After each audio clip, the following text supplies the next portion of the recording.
Hey, good morning, everybody. As always, it is great to see you. So glad you're able to join this morning. So glad we're able to do this yet again, another Sunday. Again, all morning. I say this every week. Please feel free to share your greetings, your comments, your thoughts about everything we're working on because we've been working on some really tough stuff, and I always love hearing from you guys. If you don't want your comments to show up on the screen, or you'd rather communicate with me more privately, please feel free to message me, reach out, email me. Michael, would you share an email address for me somewhere this morning? Sorry, I didn't ask him to do this. I'm just throwing it at him. It's Pastor Diana at coonrapidsumc.org because we're working through and living through some really difficult times. So this is our chance this morning to connect. So would you please pray with me? God, we ask that you would guide us in all things, especially in what you mean when you say we are to love. In Jesus' name, amen. So, we've been working on a passage for a while from the Sermon on the Mount. And over the last few weeks, thank you, Michael, this whole section about loving your enemies, which is what we're going to talk about today, has really come up a lot. We've been talking about it with people here all over the place. The conversations are everywhere about this. And it's really difficult. A few weeks ago, I posted an article on my personal Facebook page about hating the things that are happening.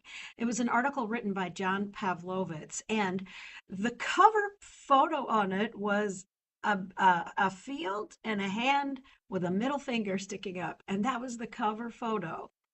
Well, some people reacted really strongly to me posting this article. But if you read the whole article through, you see by the end that really what John is struggling with is this issue of feeling hatred for people and not just the decisions they make. And that's the point I was making in sharing the article. However, some people still were really offended that I shared that article. Others chimed in with really helpful thoughts and comments and ideas. It's just interesting to me because we are in a time when we are all poised to be angry. I mean, it's like we've got our guns loaded and just ready to fire with anger instantly. And I do it too. I ran across something I thought was interesting just actually last night. Um, Reviewing for this sermon today, there's such a thing as clickbait. You've heard of clickbait online, where they give you an article title that'll grab your attention and get you to click on it, and it ends up not being what the title says or whatever. Clickbait. So deliberately designing things online to get you to click. Well, there's another trend, and it's called rage bait. I found an article in Rolling Stone magazine, of all places. If you want to look at that one, it's kind of interesting. Just click out of their stuff and they'll let you read the article. I would encourage you to research rage bait because I'm going to now that I ran across this because we're in a time where not just clickbait grabs us, but rage bait does too. It's like we want to be angry and more angry. And I get it. I really do because some of the things that are happening in this world right now are really, really difficult. And we're outraged. And it's interesting how some people are outraged more now because of the changes that are occurring now. And other people were outraged more years ago when the changes that are being changed now were implemented. So there's outrage on both. Yes, Mary, thank you. There's outrage on both ends. It's just the timing of it, like when were you outraged last? Are you thrilled now and outraged, 4 or 5 years ago? Or 4 years ago? 3.5 years ago to be more specific? Or were you out? You get what I'm saying? Rage, anger, and we've made enemies. We consider people to be enemies because of the things they say and do. We just got to look at this as people who are hopefully trying to follow the ways of Jesus, which are the ways of love in this world. What in the world does that mean? Let's look at this together. Matthew 5:38 through 48. I apologize. This is not from the NRSV today. That's my error. This is from the Message, which is a paraphrase by Eugene Peterson. I don't agree with every way that he paraphrases this passage, so I do encourage you to read it. Look it up and read it in a couple different translations. But it gives you a different sense of how this passage is seen and viewed, okay? He translates it, paraphrases it like this. You're familiar, thanks. That's the version that from the Message. Yeah. You're familiar with the old written law, love your friend, and its unwritten companion, hate your enemy. I'm challenging that. I'm telling you to love your enemies. Let them bring out the best in you, not the worst. I agree, Dennis. It's true. Listen to that line. Let them bring out the best in you, not the worst. But what does that mean? Is it okay to be angry about things that people are doing? Yes. And what's the best? Is the best the anger? Is it hatred towards the person? I don't think so. But what does that mean? What is the best in us? When someone gives you a hard time, respond with the supple moves of prayer. Okay, that's a stretch from the original, or what we think is original. For when you are working out of your true selves, your God created selves, this is what God does. I left out a slide. For then, sorry, I did not. For then you are working out of your true selves, your God created selves. This is what God does. God gives his best. The sun to warm and the rain to nourish to everyone, regardless, the good and bad, the nice and nasty.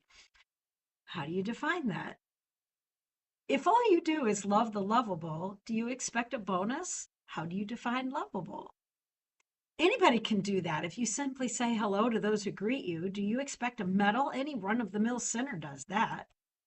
In a word, what I'm saying is grow up. That's an interesting way to say it. Your kingdom subjects. Well, in this time and age, do we really want to talk about the word king? That's tough too. Now live like it. This is the piece of this paraphrase that I really resonate with, though. Live out your God created identity. Live generously and graciously towards others, the way God lives toward you. I would add to Eugene Peterson's paraphrase, live as people who long for and fight for, through love, justice for all people. That's my opinion, what I think this is all about. Well, friends, for many, many good reasons, this is not an easy passage. It is very complicated, and these are not easy subjects to talk about. They're very, very difficult. For one, how do you even define enemy? How do you decide who an enemy is? Who makes who enemies? How does that even work? Here's what we have for a formal definition: a person who hates or opposes another person and tries to harm them. Well, do you hate them if they're your enemy, or do you just hold different ideas that aren't going to work together? To harm them or stop them from doing something, an enemy. Or an enemy can be like a country or the armed forces of a country that is at war with another country. How do we define who our enemy is? And I mean, here's a perfect example of why that's so complicated. In case you're not aware of it, me and several of the leaders of this church, which we feel like we're doing great things for God in this community. And I know you're probably listening to me this morning because you agree with that, the way we're doing things. But there are people who, honest to goodness, view me as a huge enemy because of the things I've done to this church, which actually were things we did together. But I'm an enemy. I have a lot of people who view me as enemies, and I actually see them a lot. And it's not easy to be so hated. But other people who are leaders of this church have the same issue. We're seen as enemy for what we do. So do you see why enemy is so complicated? Thank you, Vonda. I agree with you. Yeah, we're going to keep going. How do you define who an enemy is and why? Um, what makes someone an enemy to you? That's a difficult subject. But here's an even harder question. What does it mean to love? How do we even define love? A lot of people write that the current way we think about love is just massively unhelpful, considering the biblical history and Bible context and what God might consider love based on how we deduce things from the Bible, right?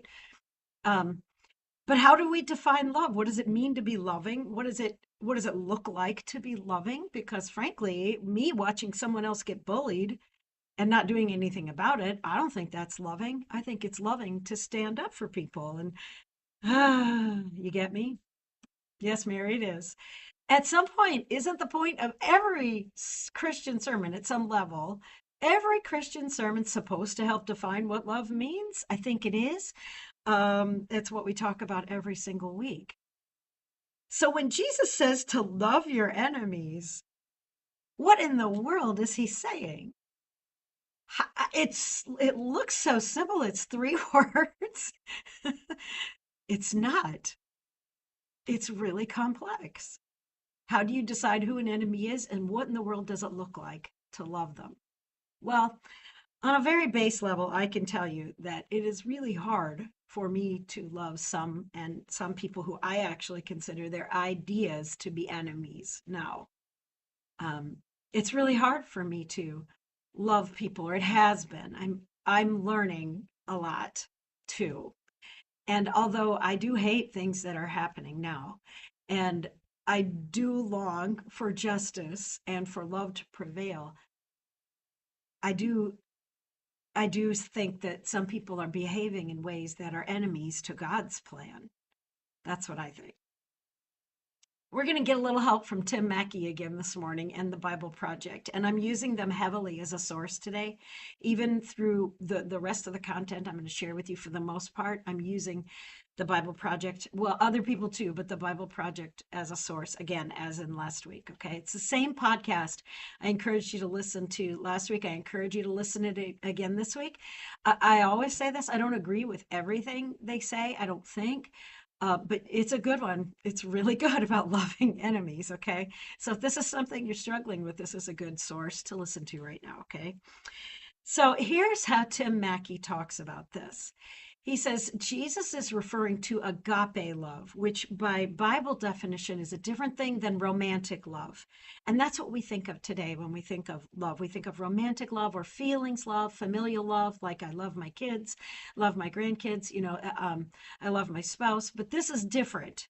When Jesus refers to love, he's referring to agape love, which is more than just a feeling that happens to you. It's way more than that. He's talking about attitude, mindset, and action. I think those three words are really important: an attitude, a mindset, and an action. What we do, how we think about people, how we think about this world and all of humanity, and what we're going to do. When we love our enemy, we are, this is a quote, choosing to view them in ways that God views them. That's problematic, friends. I love your words here, Tim Mackey. I don't know what they mean. And I think I know what they mean, but we don't all agree as follower on Jesus on how God views people. Just that. So how does God view other people? If I'm going to choose to view them in ways that God views them, if I think, and I do, that God views all people as beloved, and I realized in the shower this morning, the word equally should be in this phrase. I think that God views all people equally as beloved people, but that's not what other people think. Other people think that some people are, I'm just going to say it, I think it's awful, an abomination. And therefore, when they are seeing people the way they think God sees them, they should also see them as an abomination. What does this mean? I don't know. I think it means that God sees all people as precious and beloved. And frankly, it is very hard for me to see all people as precious and beloved. I have to remind myself a lot that I think I can hate what someone says and does, but I'm not sure I can hate them as a human being. That's not easy for me to say, and it's not easy for me to do. And I know it's not easy for all of you to do either because you've talked with me about it. a lot of you have. It's really hard. Tim Mackey continues, though. He's encouraging. There's something about love, choosing to see another person as a child of God and doing a concrete act of kindness. This really matters here. When humans, disciples of Jesus, do that despite how we feel, we're participating in the very heartbeat of God. I think that's beautiful. The heartbeat of God is love. And I believe for all people equally, all people equally. He says, we are entering into the very meaning of the universe. We're participating in the very life and essence of God's own being. If we're willing to see all people as loved and beloved by God, it's much harder to hate a person. Darn, because I really want to. Sometimes there's a part of me that wants to hate people, some right now. Justice still matters, though. God calls us to justice because I believe justice is loving. And that's a very broad scale. I could go into a lot of detail here. A lot of things happening in our world that I do not see as just. But hatred and violence, and I don't just mean physical violence, is not the way to get there. Good point, Tammy. Love is the only thing that causes lasting change. But what if I want change faster than that? We talk about this all the time. It's difficult. Just like the podcast uses Martin Luther King Jr. as a source, and as I did last week, I'm going to use Martin Luther King Jr. again as a source this week. I know he is not perfect. I know there are a lot of difficulties. There are a lot of things written and said about him. As I was talking to somebody about this week, and they shared a lot with me that I actually didn't know, and now I got to research it. But he says some really beautiful and profound things. And I think for the most part, he was working for a nonviolent way for justice, but he longed for justice. He wrote, I'm concerned about a better world. I'm concerned about justice. I'm concerned about brotherhood. I'm concerned about truth. And please forgive his gendered language of brother and him and all of that, because it was just the time. And when one is concerned about that, he can never advocate violence. For through violence, you may murder a murderer, but you can't murder murder. You follow that? Through violence, you may murder a liar, but you can't establish truth. Through violence, you may murder a hater, but you can't murder hate through violence. Ooh. Darkness cannot put out darkness. Only light can do that.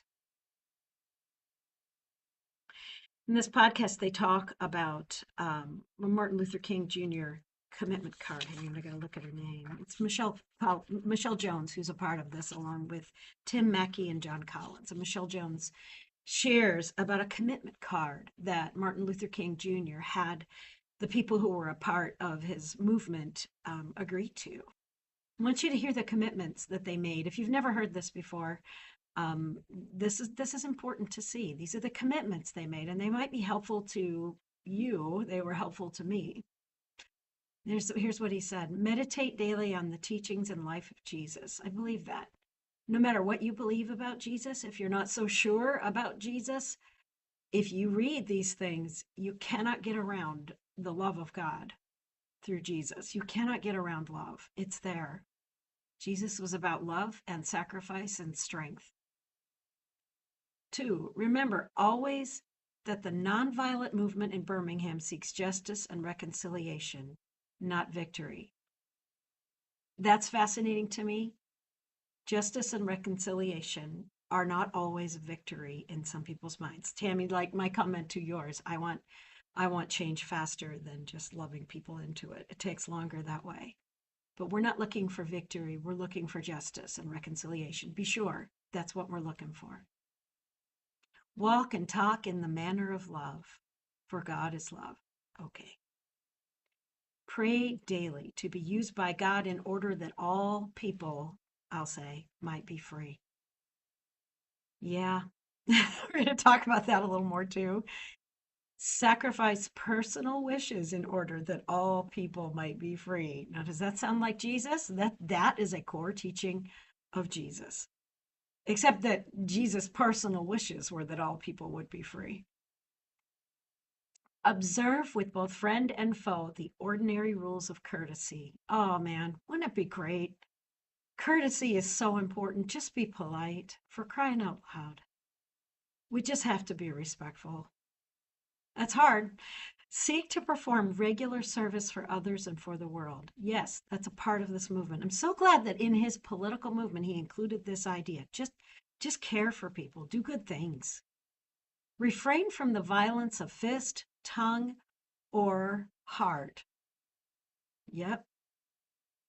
Strive to be in good spiritual and bodily health. This really matters because when we're out of sync in our souls and our spirits, meaning like how we operate in the world, when we're really rattling within with cognitive dissonance, with things that don't align, with difficulties, with um I could go on and on here about that, but the healthier we are spiritually, like in our souls, in our minds, and our psyches, the healthier we are emotionally and physically, the better we're going to do at navigating this world. It's going to be easier for us to be loving because we won't be fighting ourselves as much.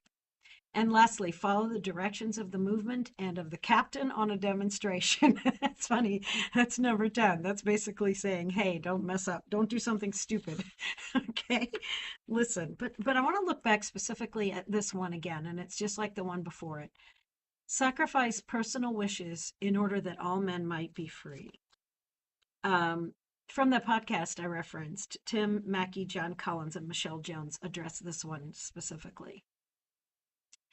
Tim Mackey says, what I hear him saying is that we're the ones not free, meaning at that time, people of color, which is true a lot now and seems to be reviving. But let's do that. But let's do this in a way that we all can enjoy freedom. Let's seek justice in a way that brings freedom to everyone ultimately, at least my definition of freedom. And Tim Mackey says, what I want for my enemy is freedom too, which is such a radical way to think. What an awesome way to think, though. I just so appreciate his words and his wisdom here. Michelle Jones replies to him, and what does that look like? Because the truth is that the bully is the least free person in the room. Think about that for a minute. What a profound and befuddling statement she makes here. The bully is the least free person in the room. You know, I know most people have been bullied, like even in school when they were kids, but think about that for a minute. What's happening inside the bully's mind and heart? What's going on that causes them to bully someone else? See, if we're all made to be beloved and to love, to be loved and to love, what's going on inside that person that makes them unable to be loving? Whew. Michelle, you got me there. The bully is the least free person in the room. And John Collins replies to her, yeah, that's exactly right. They're trapped in whatever mindset or social system that makes them think that they need to behave like this to have their own dignity or maintain order, which is its own different kind of prison. Have you ever thought of it that way? I think that's very profound. It could border on condescending to say that somebody that holds different views than me is imprisoned in their own hatred and mind. I don't know if I get to make that judgment, but I think that sometimes if we need to view people through the lens of hatred, that does create a prison in a way for us. If we view people through the lens of love, it opens more possibilities, frankly, for hope. Guys, loving enemies might be worth it. In fact, I'm sure it is. I see it happen.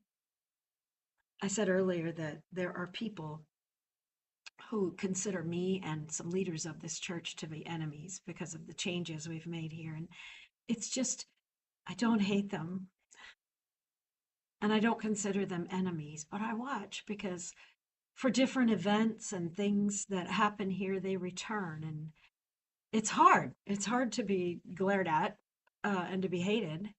Um, but I watch people here greet them and speak kindly and act loving and even give hugs, even though a lot has been said and posted on social media. I watch it. We're willing to be generous in love, even to people who still call us enemies. Most of the people here are better at it than I am. Loving our enemies might be worth how hard it is. Yeah, Dennis, that's a really good summary. Loving our enemies might be worth it. I'm going to encourage you, friends, because I think it is. I think Jesus is on to something here. I really do. And I'm not alone. There are a whole lot of people, not just Martin Luther King Jr., who believe this too. We need to love our enemies, but that doesn't mean we need to tolerate some of the things that happen. Justice still matters. We don't have to tolerate the decisions that are made every time. I want to remind you what Tim Mackey says about love again, because those words are worth repeating. Jesus is referring to agape love, which is more than just a feeling that happens to you. He's talking about attitude, mindset, and action. I'm hoping I've convinced you, and these words sink in deeper this time and say them. I'm convincing myself, I think. When we love our enemy, we are choosing to view them in ways that God views them, and I believe that's beloved and precious. And as life has it, in many ways, dealing with pain and difficulty and brokenness that we all experience, there is something about love choosing to see another person as a child of God and doing a concrete act of kindness. When humans, disciples of Jesus, do that despite how we feel, we're participating in the very heartbeat of God. We are entering into the very meaning of the universe. We're participating in the very life and essence of God's own being, which I believe wants love and freedom for all of us, equally so. That's what I believe. I think that loving our enemies has the potential to change everything. For us, maybe for our enemies, whoever they are, most certainly for this world, loving our enemies has the potential to change everything. Instead of violence, which ultimately breaks everyone and everything, maybe through love, we can find a new way to be together. And I mean this on a small level and a large level. Love is harder than hate. I'm convinced. At least it certainly is for me. I wonder if it is for you too. Tim Mackey says one other thing that I have to share. This was also a very convicting thing for me when I first heard him say this. Ultimately, we don't have the authority to treat someone as unloved when Jesus treats them as loved. In other words, when I treat someone as unloved, I'm wrong. Yep, everybody is loved. I want to share with you a poem that I actually ran across this morning. Added it to my slides at the last minute because integrity matters, friends. This is by Nikita Gill. Listen to her words. The rage you are feeling comes from the same place inside your heart as the love. This is why You refuse to accept a world where cruelty reigns and the fire consumes us all.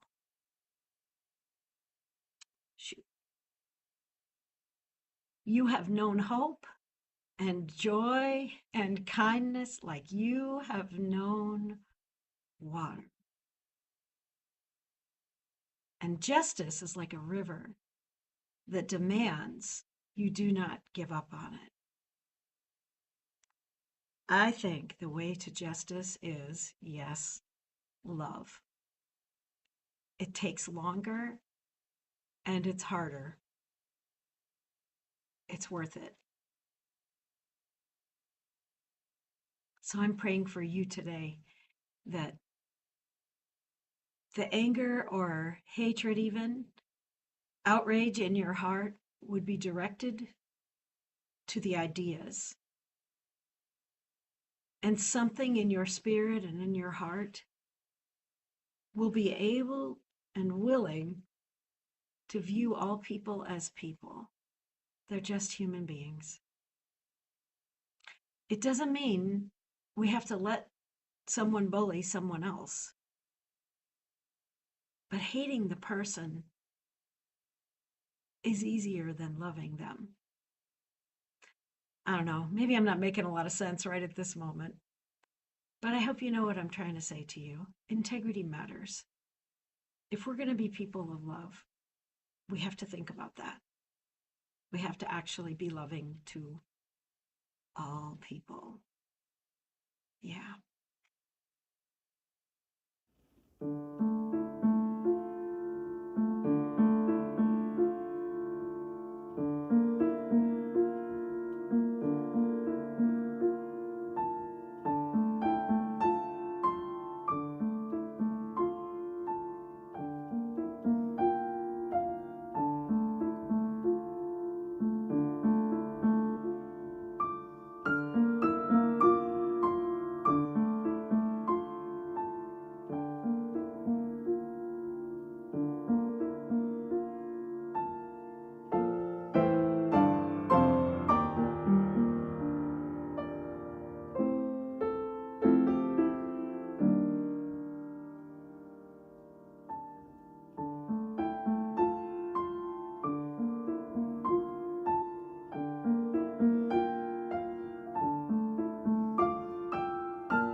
Thanks for your comment, Vonda. It's difficult to always think of people in loving ways when I just so disagree.